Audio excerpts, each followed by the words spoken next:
Your character will be tested. My character will be tested. Just like anything else, when they produce brand new cars or vehicles, they want to test them, concerning how they survive a crash or how they get damaged. And usually they'll put in like test dummies in there. And just like anything else, like any product that is made by the manufacturer, they want to test it. They want to see, is this specific product able to endure maybe certain heat or certain temperatures, maybe certain weight, whatever it may be. And if it doesn't, they go back and they rework it, reevaluate, maybe add additional ingredients, again, whatever they may be making. So as much as that's true in the whole business or just throughout a life in any or practically every sphere of life, so when it comes to our personal character, our character will be tested. As a matter of fact, it needs to be tested so we can be able to see what is happening inside of our life, inside of our heart, and where we need to grow, where we need to improve. So I want to start off by saying, we're talking about King Saul, or the character of King Saul, somebody that we're very familiar with. And even throughout this week, I was just reading about King Saul, his heart, his character, and how obviously God was very displeased with them. So what can we learn about the character of King Saul? King Saul, he was full of pride. He was power hungry. He was continually persecuting David and trying to kill him. He disobeyed God and more than once. Disobeyed the prophet Samuel. When prophet Samuel told him, hey, just wait for me. Don't go, don't do nothing. I'll be there and I'll do the sacrifice. He still disobeyed the prophet.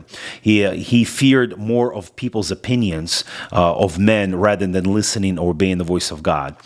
King Saul, he also lacked humility.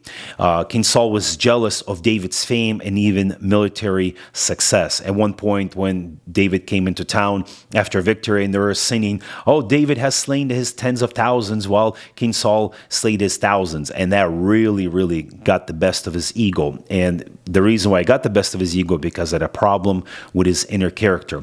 Also, he looked for many opportunities where King Saul could kill David, and he persecuted him for just a number of years. And David had to be on a run, hiding in the mountains, in the caves, and etc., just to preserve his life. Also, what we learn about King Saul is he consulted a medium, almost like witchcraft, a person who has the ability to communicate with the spirits of the dead.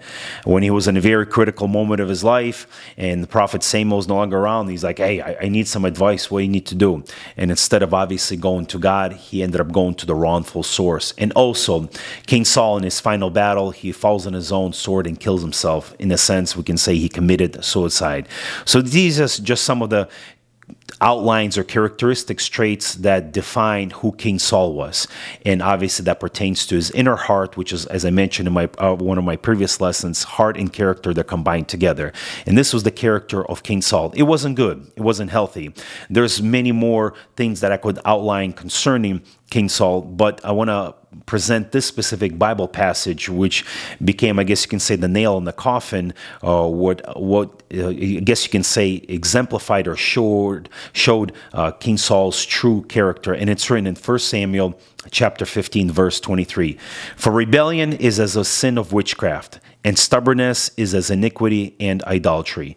Because you have rejected the word of the Lord, he, that's God, also has rejected you from being king. These were pretty much the final words that Samuel, the prophet, spoke to King Saul. Because you disobeyed the word of the Lord, now he's rejecting you as king, and obviously has someone else over you.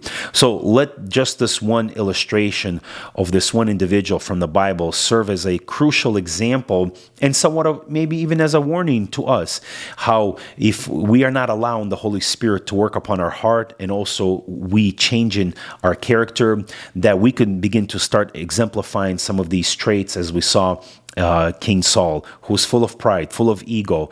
He was more concerned about people's opinions rather than knowing the opinion of God concerning his life.